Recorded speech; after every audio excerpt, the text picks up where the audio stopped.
우리는 계속해서 열왕기하의 말씀을 통해서 북왕국 그리고 남왕국 왕들의 이야기를 함께 나누고 있습니다.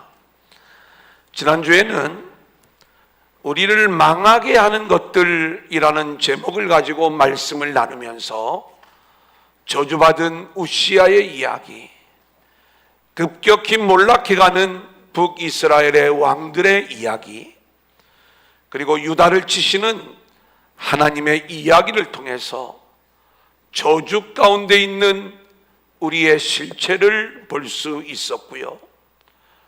우리의 소망은 오직 믿음, 오직 하나님께만 소망을 두어야 함을 함께 말씀드렸습니다. 오늘은 지난주 우리가 마지막에 나누었던 남왕국 요담왕의 아들 아하스의 이야기예요. 우리가 이 남쪽의 왕 중에서 특별히 소문난 악한 왕 두 사람이 있습니다. 그 중에 하나가 히스기야의 아들 므낫세고요. 그리고 또 하나가 오늘 공부하는 요담의 아들 아하스의 이야기예요. 이 아하스의 이야기 속에 복음을 무너뜨리는 구약의 다른 복음의 이야기가 나타나고 있는 거예요. 과연 어떤 모습인지, 그 아하스의 이야기가 오늘 우리들의 이야기거든요. 오늘도 선포되어지는 말씀 속에서 저와 여러분 모두가 복음의 비밀을 깨닫고 함께 큰 은혜 받는 귀한 시간들이 될 수 있기를 소원합니다. 자, 첫 번째 한번 따라해 볼까요? 아하스의 죄. 자, 오늘 본문 1절을 보면 르말랴의 아들 베가 17년에 유다의 왕 요담의 아들 아하스가 왕이 되었다, 이렇게 말씀하고 있어요. 이제 아하스의 이야기가 시작이 되어지는 겁니다. 근데 이 아하스가 아주 악한 죄인이었다는 거예요. 과연 어떤 죄를 지었는가? 2절을 볼까요? 같이 읽겠습니다. 시작. 아하스가 왕이 될 때 나이가 20세라 예루살렘에서 16년간 다스렸으나 그의 조상 다윗과 같지 아니하여 그의 하나님 여호와께서 보시기에 정직히 행하지 아니하고. 여러분, 이 남쪽의 역사를 우리가 이렇게 좀 한번 생각을 해봤으면 좋겠는데, 우리가 뭐 처음부터 그 내용들을 다 살펴보기보다는 우리가 아달랴라고 하는 여인의 반역 이야기 생각나지요. 그 다음에 요아스라고 하는 어린아이가 왕이 되어집니다. 우리가 아는 것처럼 여호야다가 살아있는 동안에는 정직히 행하였다. 그리고 이 요아스의 뒤를 이어서 아마샤, 그리고 우시야, 요담, 물론 이들이 산당을 없애지는 않았지만 성경의 말씀을 보면 여호와 보시기에 정직히 행하였다, 이렇게 이들을 인정해 주고 있어요. 신앙적 노력들이 있었다는 것입니다. 자, 그런데 오늘 이 아하스에 대한 첫 줄의 평가가 어떤 내용이냐면 여호와 보시기에 정직히 행하지 못하였다라고 말씀하고 있는 거예요. 왜 이렇게 정직히 행하지 아니하였다라고 이야기를 하는가? 이 아하스는요, 우리가 한마디로 이야기하면 그의 인생의 가장 큰 목표가 이 땅에서의 성공이었어요. 성공을 위해서라면 하나님의 말씀도 헌신짝처럼 내버리는 그러한 모습을 보여주는 것이죠. 그래서 하나님의 말씀이 자기에게 유익이 되어지지 않으면 언제든지 무시하고 버리는 그러한 모습을 보여주고요. 3절에 보니까 이스라엘의 여러 왕들의 길로 행하였다, 이렇게 이야기를 해요. 뭔가 신으로부터 도움을 받을 수 있는 길이 있다면, 그래서 내가 이 땅에서 성공할 수만 있다면 내가 얼마든지 다른 신을 섬길 수 있다, 이 이야기예요. 북이스라엘의 왕들은요, 바알을 섬겼어요. 바로 이 바알을 섬기는 죄를 이야기하고 있죠. 또 13절 하반절의 말씀을 보면 여호와께서 이스라엘 자손 앞에서 쫓아내신 이방 사람의 가증한 일을 따라 자기 아들을 불 가운데로 지나가게 했대요. 여러분, 우리가 이 말씀은 역대하 28장의 말씀을 읽으면 정확하게 이해할 수가 있어요. 우리 3절 같이 한번 읽어볼까요? 또 시작. 또 흰놈의 아들 골짜기에서 분향하고 여호와께서 이스라엘 자손 앞에서 쫓아내신 이방 사람들의 가증한 일을 본받아 그의 자녀들을 불사르고. 자, 여기 보면 흰놈의 아들 골짜기에서 분향을 했다. 근데 이 분향의 내용이 아들을 불태워서 번제로 드리는 거예요. 이 흰놈의 아들 골짜기가 뭘 의미하냐면 이 말 자체가 죽음 혹은 애곡이라고 하는 의미를 가지고 있는 저주의 골짜기로 알려져 있어요. 여기는 분향을 하면 안 되는 장소예요. 게다가 여기는 우리가 잘 알고 있는 가룟 유다가 예수님을 팔아먹고 목을 매달아 죽은 그곳을 우리가 피밭이라고 하잖아요. 그게 아켈다마라고 하는 곳인데 이곳이 바로 이 흰놈의 아들 골짜기 안에 있는 것입니다. 여기에서 하나님을 향한 제사를 드렸겠죠.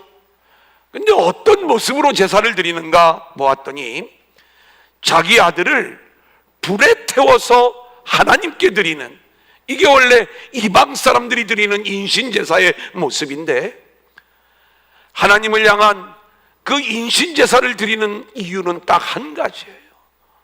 자기의 성공을 위해서 신에게 바칠 수 있는 최고의 정성을 바치는 거예요. 근데 하나님은 이 일을 가증스러운 일이다 이렇게 말씀을 하고 있잖아요.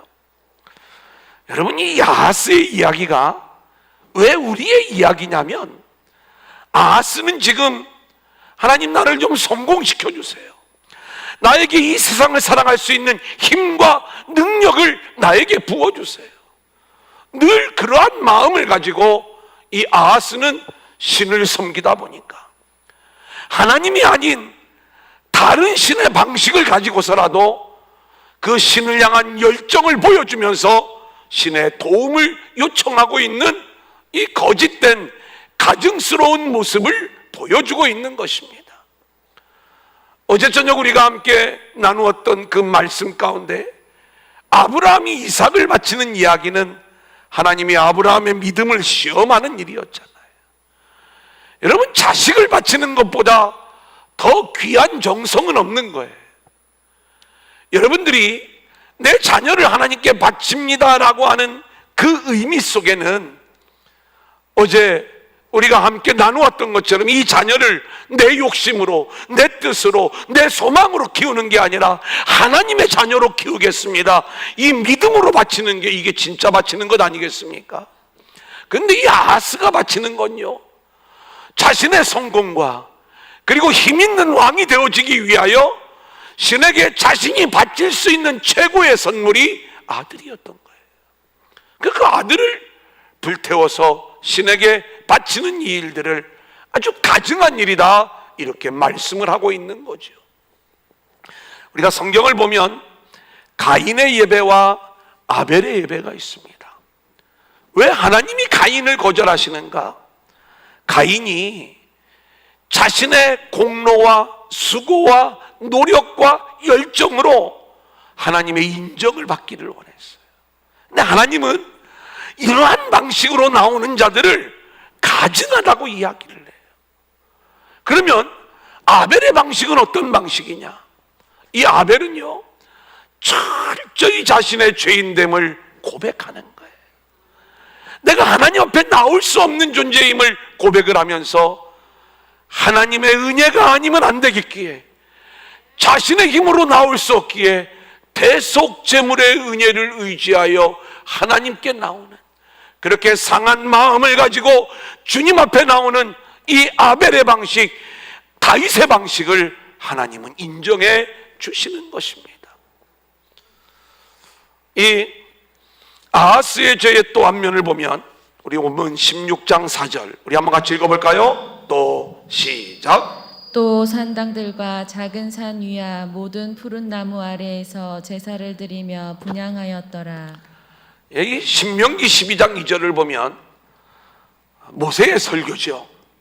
너희들 가나안 땅에 들어가면은 산당의 모든 제사를 철폐해버려라. 하나님이 분명히 명령하신 내용 중에 하나입니다. 근데 왜 유다의 왕들이 이 산당을 없애지 아니하는가? 그것은 백성들이 이 산당을 너무 좋아하기 때문에 자기 인기를 위해서, 자기 영광을 위해서 이 산당을 없애지 아니하였다, 이렇게 말씀을 드렸잖아요. 자기 영광의 길인 거예요. 근데 이 아하스를 보면 산당을 그냥 용인한 정도가 아니라 본인이 직접 자신의 성공을 위해서라면 이곳에서도 신에게 경배하면서 자신이 뛰어난 존재가 되고 성공하는 그러한 존재가 되기를 원했던 모습이 그 안에 담겨져 있는 것입니다. 우리가 이 아하스의 죄의 본질을 보면 이런 겁니다. 한번 따라해 볼까요? 내가 만든 하나님, 종교적 하나님. 아하스의 죄의 본질은 바로 자기가 생각한 하나님을 믿는 거예요.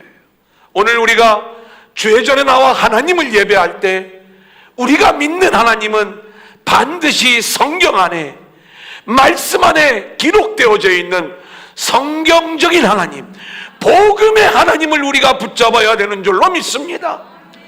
그 하나님이 하시는 일을 우리가 알지 못하고 그저 세상에서 내가 성공한 자가 되기 위하여, 나의 영광과 나의 유익을 위하여 하나님을 만들어 놓고 그 하나님께 경배하면서 그 하나님이 나를 도와주기를 원하고 있다면 이 하나님은 내가 만든 하나님이요 종교적 하나님에 불과한 것이고, 그렇게 자신의 힘과 능력을 위하여 하나님을 섬기러 나온 자들을 하나님은 가인처럼 거절하시면서 그 일이 가증한 일이다, 이렇게 말씀하는 거예요.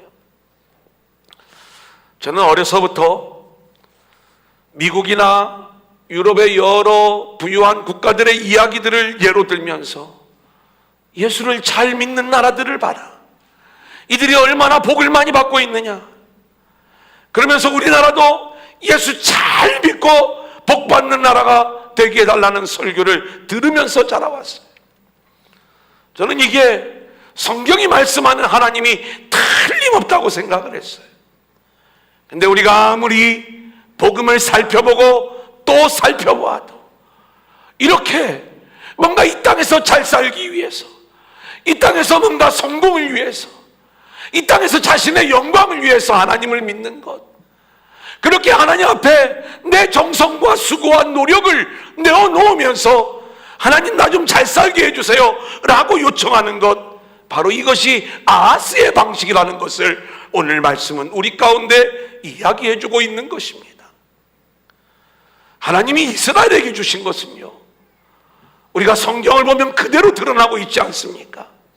출애굽한 이스라엘 백성들에게 시내산에서 하나님과 이스라엘 백성 사이에 언약이 맺어집니다. 너희는 내 백성이다, 내 소유로 삼겠다, 거룩한 백성이요 제사장 나라가 되게 하겠다. 그러면서 하나님이 그 백성에게 주시는 게 뭡니까? 율법을 주시고, 그리고 성전을 주시고, 그리고 제사법을 주시잖아요. 무슨 의미예요? 하나님의 말씀을 붙잡고 살라는 거예요. 하나님을 예배하는 삶을 살라는 거예요. 이게 우리의 신앙의 내용이 되어야 되는 거예요. 그런데 하나님을 예배하는 삶이 어떤 삶입니까? 우리는 성막 안에 담겨져 있는 하나님의 마음, 하나님의 의도를 우리가 알 수 있잖아요. 우리가 도저히 죄인의 모습으로 나올 수 없기 때문에 대속제물을 끌고 나와야 돼요. 이 대속제물이 죽어야 우리의 죄가 용서받는 거예요. 그렇게 대속제물의 죽음으로 우리가 용서받아 결국 성결한 존재가 되어 성소에 들어가 하나님을 만나는 이 믿음, 그때 우리는 전적으로 하나님의 은혜를 누릴 그러한 자격이 없는 존재들인데 하나님의 일방적인 은혜로 내가 그렇게 하나님의 영광을 담아내는 영광스러운 존재가 되었습니다. 이것을 고백하면서 그 은혜의 영광을 찬송하는 것, 할렐루야. 여러분, 이게 저와 여러분을 향한 하나님의 이끄심인 거예요. 그래서 우리는 늘 우리가 어떤 형편과 처지에 있든지 우리를 향한 이 하나님의 놀라운 은혜의 일들을 기억하면서 하나님의 은혜를 찬양합니다. 하나님의 은혜만이 살 길입니다. 우리가 이것을 붙잡고 살아가는 것, 이것이 바로 참된 복음의 길인 줄로 믿습니다. 아하스는요, 끝까지 자신의 성공을 놓지 않았을 때 하나님께서는 이 아하스를 심판하실 수밖에 없었어요.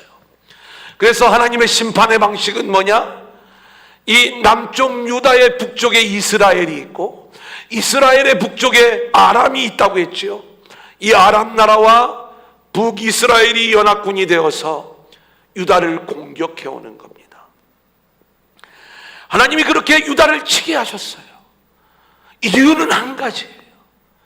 이 유다를 골탕 먹이려고 하나님이 심판하시는 게 아니라 여호와께로 돌아와라.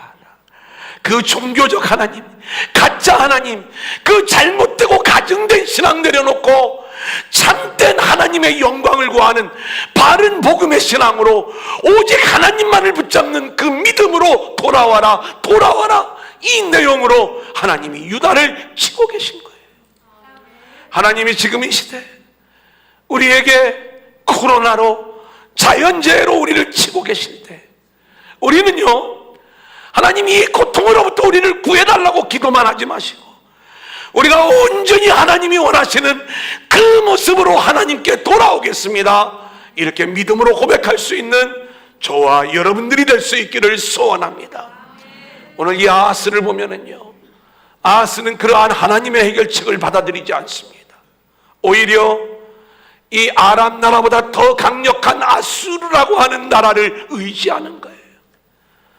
거기에 온갖 예물을 다 보내면서 제발 우리를 좀 도와달라고 성공하는 것처럼 보였어요. 아수르 왕이 아람을 공격을 합니다. 결국 이 아람 군대가 물러가면서 고통이 풀어지는 줄 알았지만 여러분, 우리의 도움은 오직 하나님만이 참된 도움이 되는 줄로 믿습니다. 사람의 도움은요, 거기까지가 끝이에요. 아람은 물러갔지만 우리가 역대기 말씀을 보면 다시 남쪽에서 블레셋과 에돔이 유다를 공격하여 올 때 또 한 번 아수르의 왕의 도움을 요청을 하는데 이 아수르 왕이 이제는 그 도움을 받아들이지 않고 그 요청을 받아들이지 않고 오히려 유다를 다시 공격해 오면서 노략질하고 공격에 빠뜨려 버리는 이 어처구니 없는 모습을 우리는 보게 되는 것이죠. 우리는 이 아하스와 같은 죄의 본질이 우리 가운데 있음을 깨닫고 하나님이 우리를 치실 때에 이것이 우리를 하나님께로 돌아오라고 하는 하나님의 외침임을 우리가 깨달아 알면서 이 어려움의 시대에 철저히 복음적 신앙으로 성경적 하나님을 믿는 믿음 안에서 참된 신앙 안으로 돌아오는 저와 여러분들이 될 수 있기를 주님의 이름으로 간절히 축원합니다. 자, 두 번째 한번 따라해 볼까요? 이기지 못하니라. 자, 이 얘기는 뭐냐면 그럼에도 불구하고 하나님이 유다를 사랑하고 있다는 거예요. 아람과 이스라엘이 연합군이 되어 남쪽 유다를 공격해 오는데 이때 유다가 입은 피해가 얼마나 심각한지 여러분, 우리가 역대하 28장 5절로 8절, 그러므로 여기부터 우리 한번 같이 읽겠습니다. 시작. 그러므로 그의 하나님 여호와께서 그를 아람 왕의 손에 넘기심에 그들이 쳐서 심히 많은 무리를 사로잡아 다메섹으로 갔으며 또 이스라엘 왕의 손에 넘기심에 그가 쳐서 크게 살육하였으니 이는 그의 조상들의 하나님 여호와를 버렸음이라. 르말랴의 아들 베가가 유다에서 하루 동안에 용사 12만 명을 죽였으며 에브라임의 용사 시그리는 왕의 아들 마아세야와 국내 대신 아스리감과 총리 대신 엘가나를 죽였더라. 이스라엘 자손이 그들의 형제 중에서 그들의 아내와 자녀를 합하여 20만 명을 사로잡고 그들의 재물을 많이 노략하여 사마리아로 가져가니. 자, 이 전쟁을 보면은요, 얼마나 이 유다가 일방적으로 몰렸냐면 하루 만에 용사 12만 명이 죽었어요. 엄청난 패배죠. 게다가 유력한 자들이 죽임을 당했고요. 그리고 엄청나게 많은 물질들을 노략질 당하고 20만 명이나 되는 사람들이 또 포로로 붙잡혀가는 그러한 일들을 우리가 보게 되는 거예요. 자, 이렇게 어마어마한 패배를 당했는데 그럼에도 불구하고 하나님이 하시는 말씀은 저들이 능히 이기지 못하리라. 아니, 이겼는데 이기지 못한다고 말씀하는 거예요. 하나님이 어떤 일들을 하신다는 거죠? 우리 16장 5절 읽어볼까요? 이때에 시작. 이때 아람의 왕 르신과 이스라엘 왕 르말랴의 아들 베가가 예루살렘에 올라와서 싸우려 하여 아하스를 애워쌌으나 능히 이기지 못하니라. 능히 이기지 못하니라. 왜 하나님은 유다를 끝까지 책임지고 보호하고 계시는가? 저는 이 아하스 왕이 아수르 왕에게 도움을 요청을 해서 아람이 물러갔기 때문에 지금 이 말씀을 하시는가 그렇게 처음에는 생각을 했어요. 근데 말씀을 묵상하면서 아하, 하나님이 유다를 지금 징계를 하고 계시지만 유다가 결국 망하라고 하나님이 징계를 하시는 게 아니라 그 죄의 자리에서 돌이키게 하기 위해서 하나님이 징계를 하실 것일 뿐, 유다가 영원한 멸망의 길로 가는 것, 하나님은 이것을 원치 않으시는 거예요. 그래서 그럼에도 불구하고 이 유다가 하나님의 은혜 안에 있는 모습을 보여주는 몇 가지 사건들이 등장을 하게 되는 거예요. 첫 번째는 선지자 오뎃을 보내어 포로들을 돌려보내십니다. 자, 역대하 28장 9절로 11절 같이 읽어볼까요? 시작. 그곳에 여호와의 선지자가 있는데 이름은 오뎃이라. 그가 사마리아로 돌아오는 군대를 영접하고 그들에게 이르되 너희 조상의 하나님 여호와께서 유다에게 진노하셨으므로 너희 손에 넘기셨거늘 너희가 노기가 충천하여 살육하고 이제 너희가 또 유다와 예루살렘 백성들을 압제하여 노예로 삼고자 생각하는도다. 그러나 너희는 너희의 하나님 여호와께 범죄함이 없느냐? 그런즉 너희는 내 말을 듣고 너희의 형제들 중에서 사로잡아 온 포로를 놓아 돌아가게 하라. 여호와의 진노가 너희에게 임박하였느니라 한지라.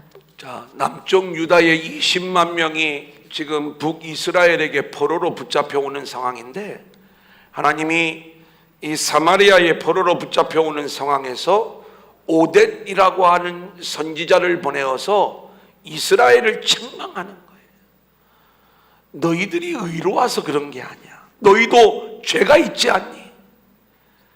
너희를 지금 하나님이 도구로 잠시 사용을 하는 거야. 유다를 돌이키기 위한 도구로 너희들을 사용하고 있을 뿐인데 너희들이 잘난 줄 알고 가서 사람을 무자비하게 죽이고 하루에 12만 명을 죽이고 노략질하고 20만 명을 포로로 붙잡아 오는 일, 이 일들을 책망을 했을 적에 이들이 자신들의 잘못을 깨닫고 20만 명의 포로들을 극진히 대접을 하고 돌려보내는 그 장면을 우리는 보게 되는 거예요. 하나님이 유다를 향한 마음이 어떤 마음인가를 우리가 알 수가 있죠. 또 우리는 이 상황을 알 수 있는 이사야서의 말씀이 있어요. 자, 이사야 7장 3절로 7절까지의 말씀, 그때에 우리 한번 읽어보겠습니다. 시작. 그때 여호와께서 이사야에게 이르시되 너와 내 아들 스알야숲은 윗모 수도 끝 세탁자의 밭 큰 길에 나가서 아하스를 만나 그에게 이르기를 너는 삼가며 조용하라. 르신과 아람과 르말리아의 아들이 심히 노할지라도 이들은 연기나는 두 부지깽이 구루터기에 불과하니 두려워하지 말며 낙심하지 말라. 아람과 에브라임과 르말리아의 아들이 악한 꾀로 너를 대적하여 이르기를 우리가 올라가 유다를 쳐서 그것을 쓰러뜨리고 우리를 위하여 그것을 무너뜨리고 다브엘의 아들들 중에 세워 왕으로 삼자 하였으나 주 여호와의 말씀이 그 일은 서지 못하며 이루어지지 못하리라. 여러분, 이 내용이 어떤 얘기냐면 지금 하나님이 유다를 돌이키게 하기 위하여 아람과 이스라엘 연합군을 보내는데 하나님 마음이 편하지가 않은 거예요. 그래서 선지자 이사야를 이 아하스 왕에게 보냅니다. 내가 지금 아람과 이스라엘 연합군을 너한테 보내지만 너 두려워하지 마. 너 무서워하지 마. 낙심하지 마. 그리고 내가 지금 너를 돌이키게 하려고 하는 거지 망하게 하려고 하는 그러한 의도가 아니야. 저들이 너를 망하게 하려고 하지만 그 일은 서지 않을 거야. 이렇게 이야기를 하는 거예요. 여러분, 우리가 자녀를 위해서 우리가 사랑의 매를 들 때가 있죠. 지금은 사랑의 매를 들어도 요즘 아이들은 또 지구대에 전화를 해가지고 아동학대죄로 고발을 하는 아이들도 있다고 하더라고요. 자기 엄마를. 근데 이제 우리가 옛날에 그랬잖아요. 근데 이제 그 자녀를 위하여 회초리를 드는 부모의 마음은 더 아픈 거죠. 그래서 때리려고 하는데 막 울어요. 더 못 때리겠는 거예요. 그래서 너를 위해서 때리는 거야. 그래도 우니까 아빠가 5대만 때릴게. 그래도 울어. 1대만 때릴게. 그래도 울어. 때리는 신용만 할게. 손 내. 그래가지고 손을 내면 이렇게 막 세게 때리는 척 하다가 막대기만 딱 갖다 대는 그 일들 해보셨죠? 막 세게 때려요. 그냥 죽으라고. 자녀를 사랑하기 때문에 결국 엄포만 놓고 아버지의 마음을 다 알려주는 것. 지금 유다를 향한 이 아버지의 마음이 이 이사야 선지자를 보내는 이 내용 속에 담겨 있는 거예요. 그런데 이 아하스가 여전히 하나님의 말씀을 붙잡지 않아요. 그때 이 이사야가 뭐라고 이야기를 하는가? 너 하나님의 말씀이 진짜인지 아닌지 한번 그 징조를 구해봐. 이렇게 이야기를 하는 거예요.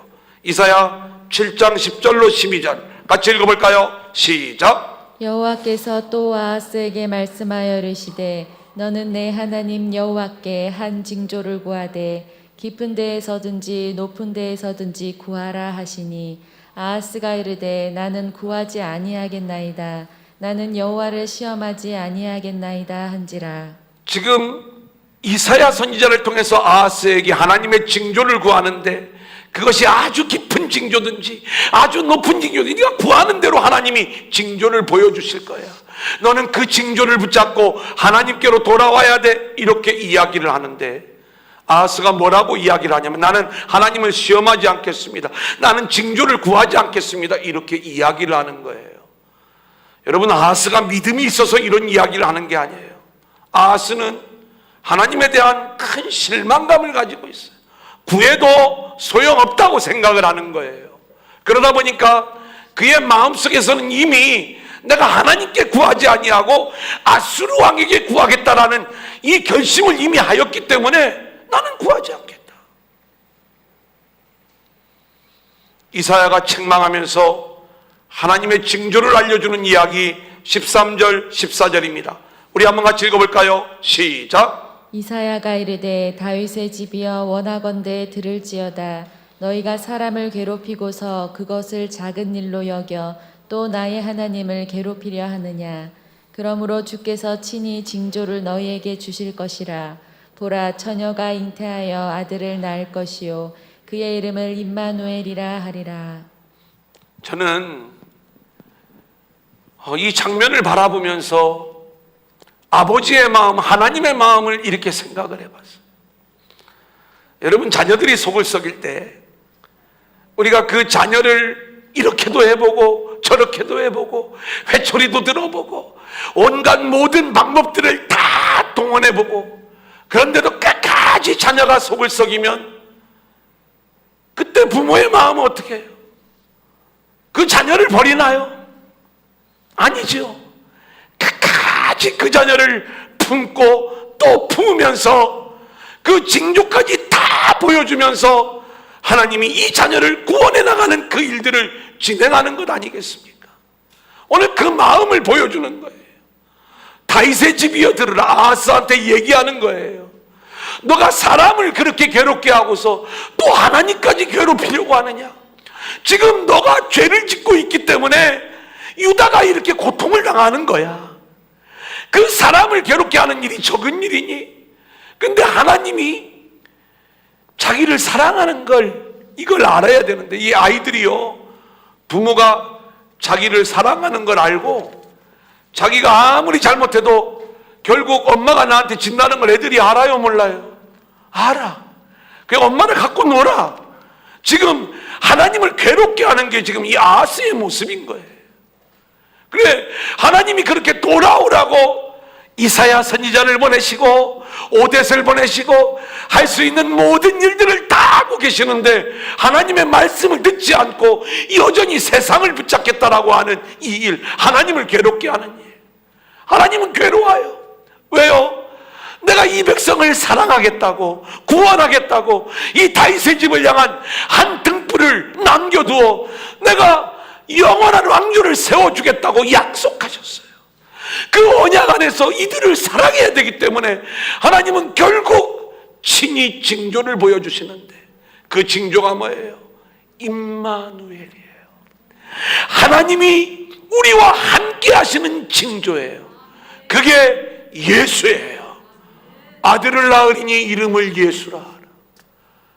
여러분, 그가 우리를 죄에서 구원할 자이시고요, 하나님이 임마누엘의 하나님으로 우리 가운데 오신 분이 예수 그리스도이신 거예요. 정리하면 이 내용은 이런 복음을 품고 있는 거예요. 아하스의 이야기는 우리들의 이야기라고 했어요.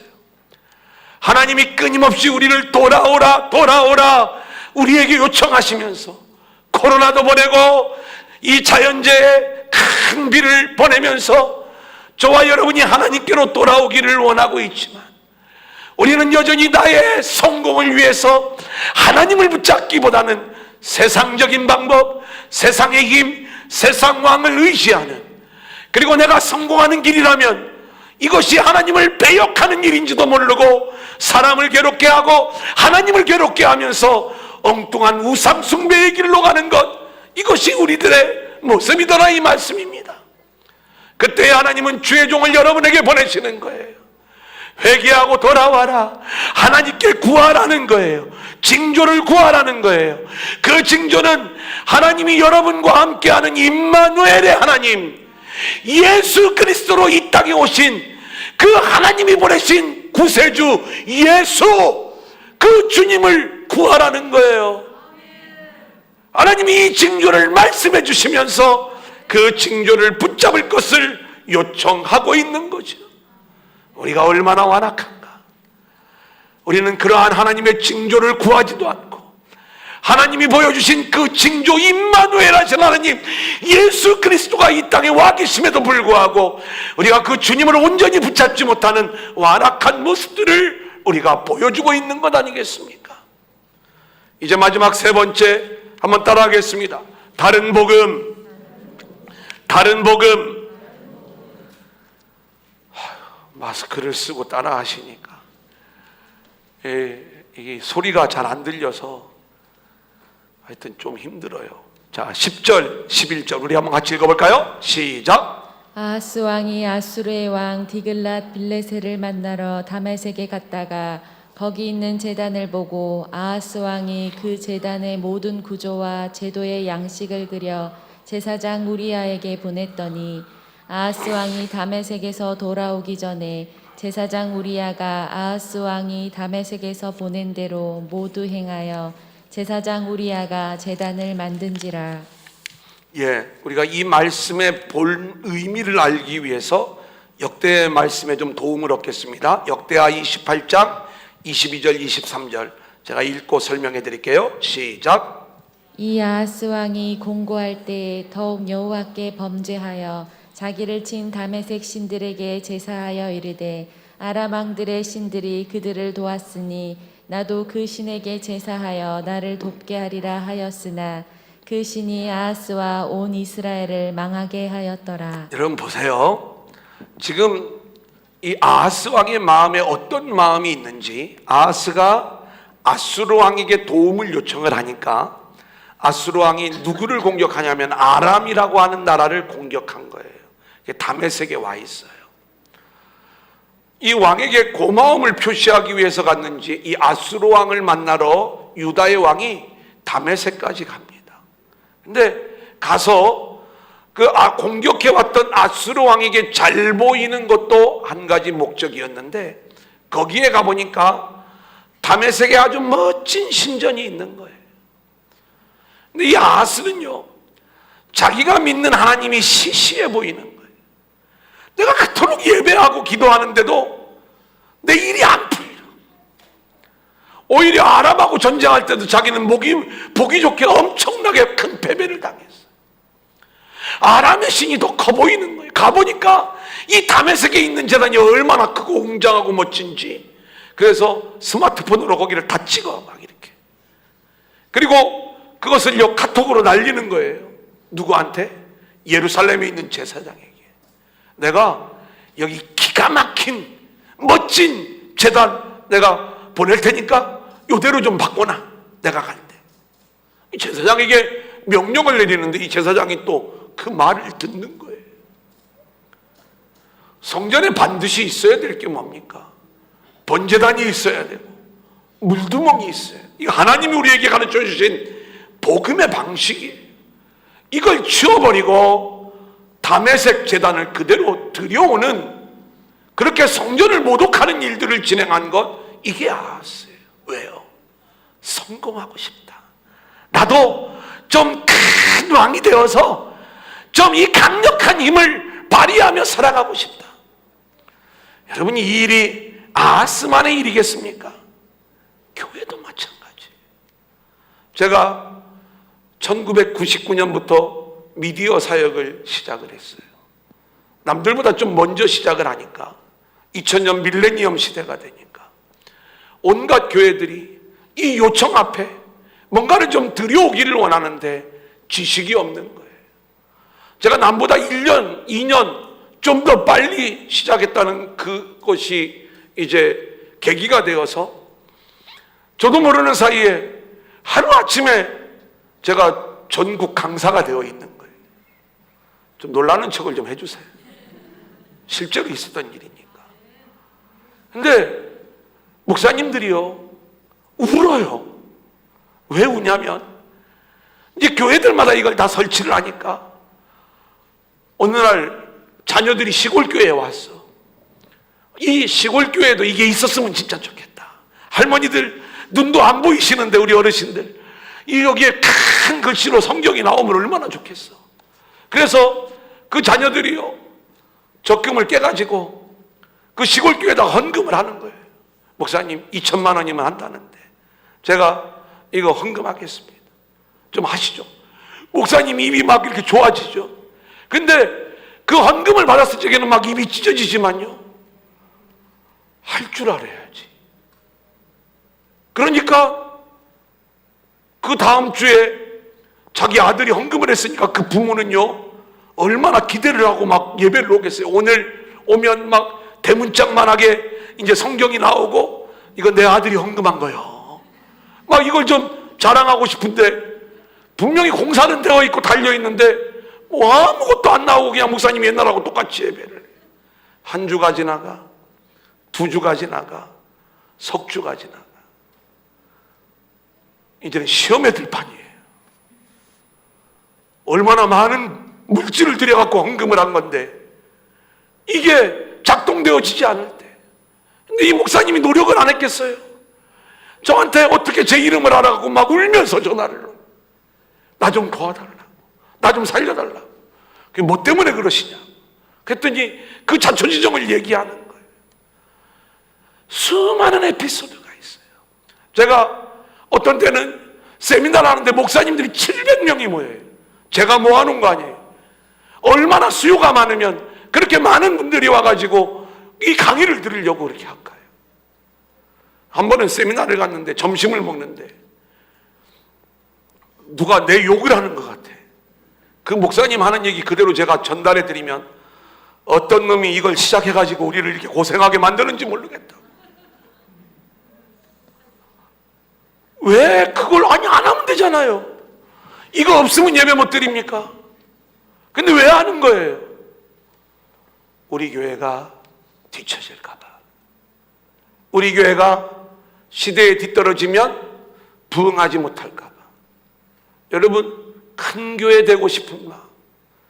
제가 미디어 사역 갖고 이야기를 했지만 여기에는요, 제자훈련 좋은 거 받아다가 성도들을 가르칠 때 정말 양떼들을 사랑하는 그 마음을 가지고 좋은 복음의 내용들을 가지고 오면 오케이예요.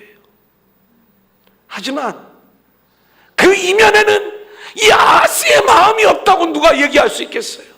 내 교회가 큰 교회가 되고 싶다.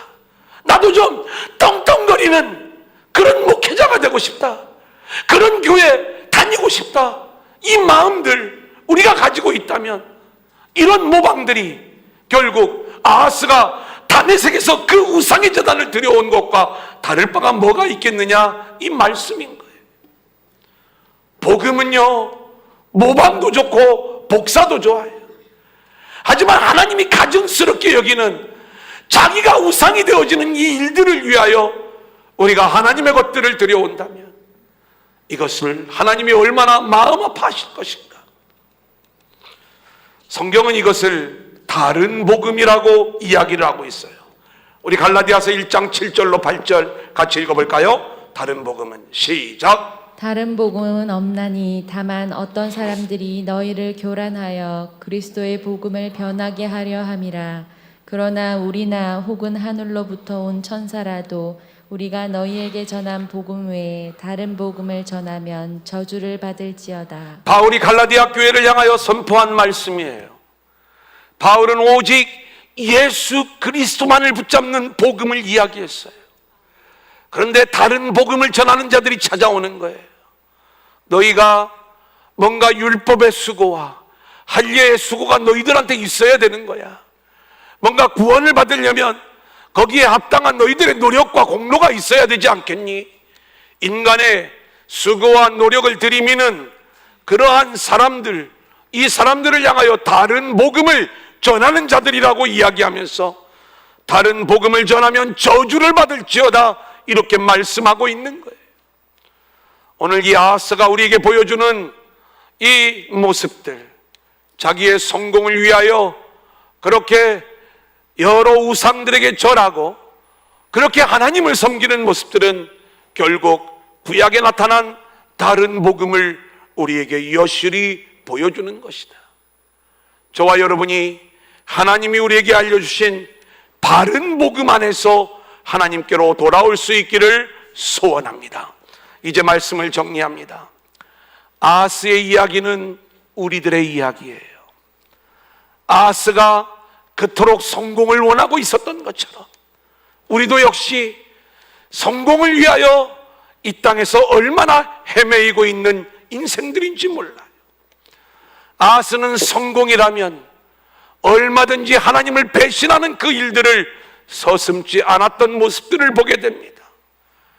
무엇이 하나님의 뜻이고 하나님의 말씀이 무엇인지 알면서도 자신의 성공을 위한 일이라면 기꺼이 하나님의 말씀을 외면하는 거예요. 자신의 풍요를 위하여 이스라엘 왕들이 섬겼던 바알을 세우고 있고요, 자신의 성공을 위해 신에게 보일 수 있는 최고의 정성, 자기 아들을 불살라 신에게 바치면서 내 정성을 받아주고 나를 좀 힘과 능력이 있는 성공적인 왕이 되게 해달라고 신에게 비는 이 가증한 모습을 보이고 있는 거예요. 성공을 위하여 산당에서도 제사했을 뿐만이 아니라 이 다메섹에 가보니까 크고 멋진 제단을 바라보면서 자신의 성공과 유익을 위하여 결국 예루살렘 성전을 더럽히고 이 가증스러운 제단을 들여오는 아하스의 모습을 우리는 보게 되는 것입니다. 여러분, 여전히 우리의 속마음 속에 하나님의 은혜, 하나님의 영광이 아닌 나의 성공, 그리고 좀 그럴듯한 나의 출세와 힘과 능력, 이것이 우리의 신앙의 방향이라면 아하스와 동일한 모습이 우리의 모습이 되는 것 아니겠습니까? 하나님이 우리를 위하여 하시는 일은 분명한 거예요. 코로나19로 이 엄청난 자연재해로 우리를 치시는 것은 우리를 망하라고 하시는 것이 아니라 내게로 돌아와라, 내게로 돌아와라. 그 가짜 복음, 잘못된 신앙, 종교적 하나님을 찾는 가증스러운 모습이 아닌 올바른 복음 붙잡고 내게로 돌아와라, 우리에게 말씀하시는 하나님의 외침인 줄로 믿습니다. 그렇다면 우리가 하나님께로 돌아가는 것은요, 나의 수고, 나의 공로, 나의 열정, 나의 노력으로 하나님께 돌아갈 것이 아니라 하나님은 이것을 가인의 방식이라고 말씀하셨잖아요. 이것을 거부하고 계시잖아요. 아벨과 다윗처럼 자격 없는 나, 죄인된 나, 그래서 도저히 하나님 앞에 나올 수 없는 그러한 나의 모습이지만 그러한 나를 일방적으로 사랑하시고 은혜를 베풀어 주시는 그 하나님의 은혜를 갈망하여 늘 상한 심령으로 나와 이 하나님의 은혜를 붙잡는 아벨의 방식으로 하나님께로 나오는 저와 여러분들이 될 수 있기를 소원합니다. 그때 하나님께서 우리에게 부어주시는 그 은혜만이 우리에게 놀라운 소망이 될 줄로 믿고요, 특별히 우리 안에 여전히 남아있는 우리의 공로와 노력과 수고를 들이대며 하나님의 도움을 요청하는 이러한 다른 복음의 모든 요소들을 제거해 버리시고 오직 주님의 십자가의 은혜만을 붙잡는 올바른 복음의 신앙으로 하나님께 나오는 믿음의 성도들이 되시기를 주님의 이름으로 간절히 축원합니다.